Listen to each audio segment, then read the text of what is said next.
오늘 우리가 함께 묵상할 하나님의 말씀은 룻기 1장 말씀입니다. 말씀 봉독은 1절에서 14절까지 하겠습니다.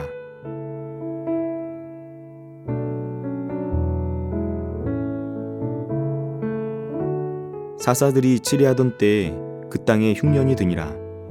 유다 베들레헴의 한 사람이 그의 아내와 두 아들을 데리고 모압 지방에 가서 거류하였는데 그 사람의 이름은 엘리멜렉이요 그의 아내의 이름은 나오미요 그의 두 아들의 이름은 말론과 기륜이니 유다 베들레헴 에브랏 사람들이더라. 그들이 모압 지방에 들어가서 거기 살더니 나오미의 남편 엘리멜렉이 죽고 나오미와 그의 두 아들이 남았으며 그들은 모압 여자 중에서 그들의 아내를 맞이하였는데 하나의 이름은 오르바요 하나의 이름은 루시더라. 그들이 거기에 거주한 지 10년쯤에 말론과 기륜 두 사람이 다 죽고 그 여인은 두 아들과 남편의 뒤에 남았더라. 그 여인이 모압 지방에서 여호와께서 자기 백성을 돌보시사 그들에게 양식을 주셨다 함을 듣고 이에 두 며느리와 함께 일어나 모압 지방에서 돌아오려 하여 있던 곳에서 나오고 두 며느리도 그와 함께하여 유다 땅으로 돌아오려고 길을 가다가 나오미가 두 며느리에게 이르되 너희는 각기 너희 어머니의 집으로 돌아가라. 너희가 죽은 자들과 나를 선대한 것 같이 여호와께서 너희를 선대하시기를 원하며 여호와께서 너희에게 허락하사 각기 남편의 집에서 위로를 받게 하시기를 원하노라 하고 그들에게 입맞춤에 그들이 소리를 높여 울며 나오미에게 이르되 아니니이다. 우리는 어머니와 함께 어머니의 백성에게로 돌아가겠나이다 하는지라. 나오미가 이르되 내 딸들아 돌아가라. 너희가 어찌 나와 함께 가려느냐. 내 태중에 너희의 남편 될 아들들이 아직 있느냐. 내 딸들아 되돌아가라. 나는 늙었으니 남편을 두지 못할지라. 가령 내가 소망이 있다고 말한다든지 오늘 밤에 남편을 두어 아들들을 낳는다 하더라도 너희가 어찌 그들이 자라기를 기다리겠으며 어찌 남편 없이 지내겠다고 결심하겠느냐. 내 딸들아 그렇지 아니하니라. 여호와의 손이 나를 치셨으므로 나는 너희로 말미암아 더욱 마음이 아프도다 하매 그들이 소리를 높여 다시 울더니 오르바는 그의 시어머니에게 입맞추되 룻은 그를 붙쫓았더라.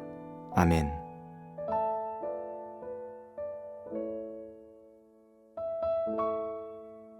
오늘 우리가 읽은 본문 말씀인 룻기는 사사들이 치리하던 때라는 말로 시작합니다. 룻기는 사사기처럼 사사시대를 역사적 배경으로 하고 있습니다. 하지만 내용과 분위기에서 사사기와는 매우 다른 책입니다. 사사기는 배신과 불신의 이야기가 기록되어 있습니다. 이스라엘의 역사에서 가장 깊은 영적 어둠이 드리워진 시대에 관한 이야기입니다. 영적인 지도자부터 모든 백성들이 그 시대의 타락한 문화에 심각하게 젖어들어서 어떤 곳에서도 희망을 찾을 수 없는 시대의 모습을 묘사합니다. 반면에 룻기는 충성과 신뢰의 이야기입니다. 베들레헴에 하나님을 경외하고 서로에게 자비를 베푸는 사람들이 믿음의 공동체를 이루고 살았다는 사실을 전해줍니다. 결국 룻기는 배신과 불신의 시대 속에서도 들려오는 충성과 신뢰의 이야기입니다. 비록 숫자는 많지 않았을지 모르지만 사사시대에도 여호와를 경외하는 사람들이 남아 있었다는 점을 보여줍니다. 이스라엘 역사의 가장 깊은 어둠의 순간에도 마지막 희망의 불씨가 살아 있었다는 걸 보여주는 책이라는 것이죠.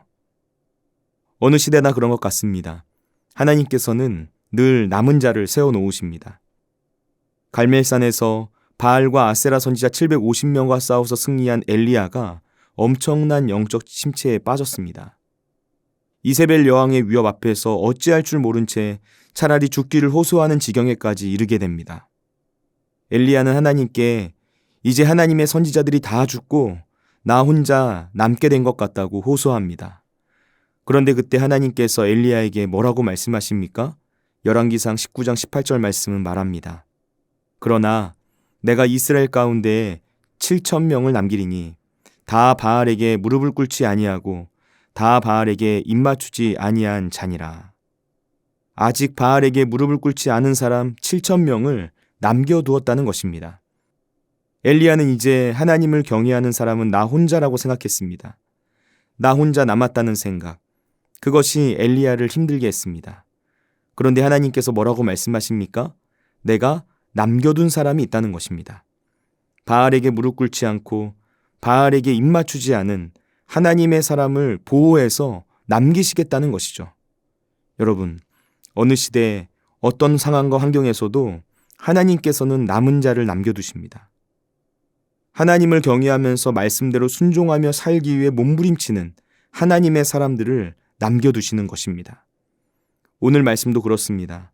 룻기는 이스라엘 역사에서 가장 어두운 사사시대에도 하나님께서 신실한 남은 자들을 남겨주시고 준비시키고 계셨다는 걸 보여주고 있습니다. 룻기는 유다 베들레헴에 살던 엘리멜렉이라는 사람이 이스라엘에 임한 기근을 피해서 가족들을 데리고 모압 지방으로 삶의 터전을 옮기는 이야기로부터 시작됩니다. 엘리멜렉의 가족은 아내 나오미, 장남인 말론, 차남인 기럐으로 모두 4명이었습니다. 엘리멜렉은 기근이 해결되는 대로 고향 베들레헴으로 돌아올 생각이었던 것 같습니다. 그러나 엘리멜렉은 결국 고향으로 돌아오지 못하게 되죠. 죽음을 피하고 생명을 찾아 떠난 모압 땅에서 오히려 죽음을 마주했기 때문입니다. 졸지의 아내인 나오미가 혼자가 되어버렸습니다. 고향을 떠나 이방 땅에서 잘 정착해 보려고 했는데 남편이 갑자기 세상을 떠났습니다. 이때 나오미가 얼마나 큰 충격과 절망에 빠졌을까요? 아마도 사는 게 막막했을 것입니다. 어떻게 먹고 살아야 하는지 방법이 보이지 않았을 것입니다. 모든 걸 다 포기해버려야 하는 것은 아닌가 생각했을지도 모릅니다. 그런데 마지막 희망이 보입니다. 그것이 무엇입니까? 바로 2 아들이었습니다. 비록 남편은 죽었을지 모르지만 내가 배 아파서 낳은 2 아들이 있습니다. 아마도 나오미는 남편의 죽음으로 위축된 가세를 아들들의 결혼을 통해서 회복해 보려고 희망을 가졌던 것이 아닐까 생각됩니다. 그래서 나오미는 2 아들을 모압 여인과 결혼을 시키죠. 그런데 다시 안타까운 일이 일어납니다. 모압 땅에 정착한 지 10년이 되던 때에 나오미의 2 아들 말룡과 기럐이 자식을 두지 못하고 죽게 된 것입니다. 이제 나오미 곁에는 며느리인 오르바와 룻만 남게 되었습니다.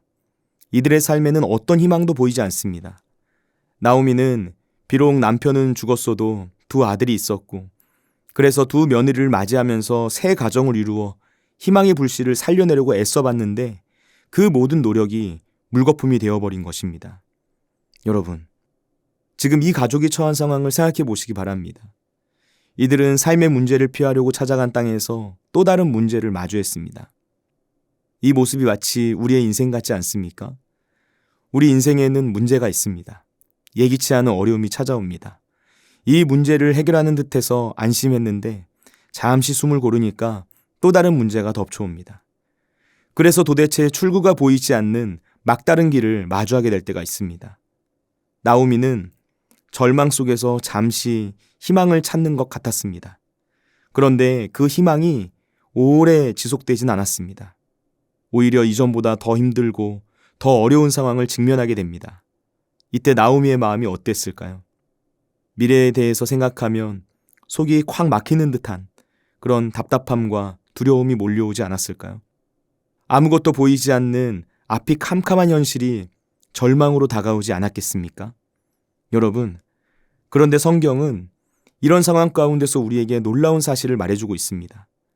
희망이 없어 보이는 절망 속에서도 은혜의 불씨가 남아있다는 사실입니다. 룻기는 이들의 불행이 어떻게 행복으로 변했는지 그 과정을 하나하나 보여주는 책입니다. 하나님께서는 캄캄하고 어두운 막다른 길을 하나님의 영광을 드러내는 찬란한 빛의 길로 바꾸시는 분이라는 사실을 가르쳐 줍니다.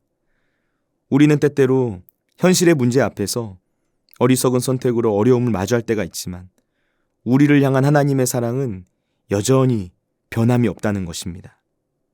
오늘 본문 5절 말씀을 보시면 말룡과 기럐 2 사람이 다 죽고 그 여인은 2 아들과 남편의 뒤에 남았더라 라고 말합니다. 여기서 이 남았더라 라는 단어를 눈여겨보시기 바랍니다. 이 단어를 생각하면 무엇이 느껴지십니까?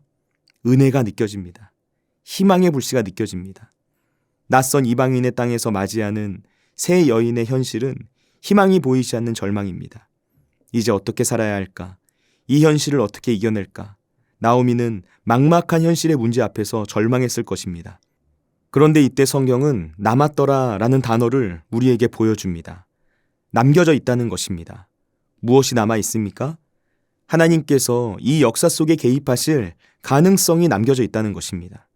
인간의 눈에는 아무런 희망이 없어 보이지만 하나님의 은혜의 불씨가 아직 남아 있다는 것이죠.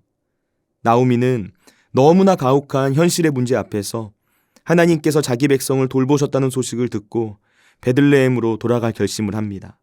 깊은 절망과 탄식의 상황 가운데 있을 때 이제 나에게 남겨진 유일한 희망은 하나님뿐이라는 사실을 깨닫고 다시 베들레헴으로 돌아갈 결심을 한 것입니다. 나오미는 두 며느리 룻과 오르바에게 나와 함께 가면 미래가 없다라며 돌아가라고 했습니다. 그러자 오르바는 나오미를 떠납니다. 그런데 룻은 고집스럽게 시어머니인 나오미를 따라가겠다고 쫓아갑니다. 이러한 룻의 선택은 어떤 의미를 가집니까? 그녀는 부모의 집이나 미래에 생길지 모를 다른 남편의 집을 선택한 것이 아니라 하나님 아버지의 집으로 가기로 선택한 것입니다. 그리고 이 작은 선택으로 룻은 이스라엘 역사에 가장 위대했던 다윗 왕의 증조모가 됩니다. 하나님께서는 영적 어둠이 가득한 사사시대에도 온 인류를 구원하는 일을 멈추지 않고 준비하고 계셨습니다.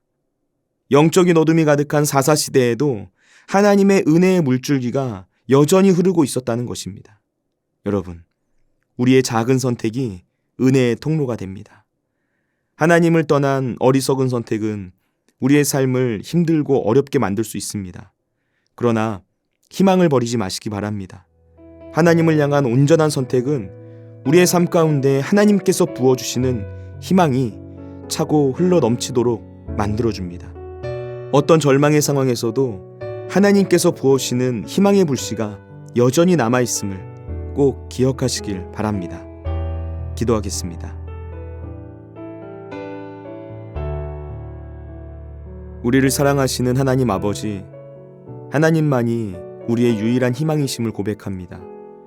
어떤 가혹한 현실 가운데서도 낙심하지 않고 유일한 희망이 되시는 주님을 바라볼 수 있도록 인도하여 주옵소서. 많은 것을 잃은 것만 같은 상실의 시간 속에서도 하나님을 향한 믿음으로 온전한 믿음의 선택을 할 수 있도록 우리의 마음을 붙잡아 주옵소서. 주님, 하나님의 신실한 사랑이 우리의 삶 가운데 충만함을 고백합니다. 오늘 우리의 삶 가운데 임재하여 주옵소서. 모든 삶의 문제 앞에서도 쉬지 않고 일하시는 하나님을 온전히 바라보며 구원의 날을 묵묵히 기다릴 수 있는 굳건한 믿음을 허락하여 주옵소서. 오늘도 우리와 함께 하시는 예수님의 이름으로 기도드립니다. 아멘. 하늘에 계신 우리 아버지, 아버지의 이름을 거룩하게 하시며 아버지의 나라가 오게 하시며 아버지의 뜻이 하늘에서와 같이 땅에서도 이루어지게 하소서. 오늘 우리에게 일용할 양식을 주시고 우리가 우리에게 잘못한 사람을 용서하여 준 것 같이 우리 죄를 용서하여 주시고 우리를 시험에 빠지지 않게 하시고 악에서 구하소서. 나라와 권능과 영광이 영원히 아버지의 것입니다. 아멘.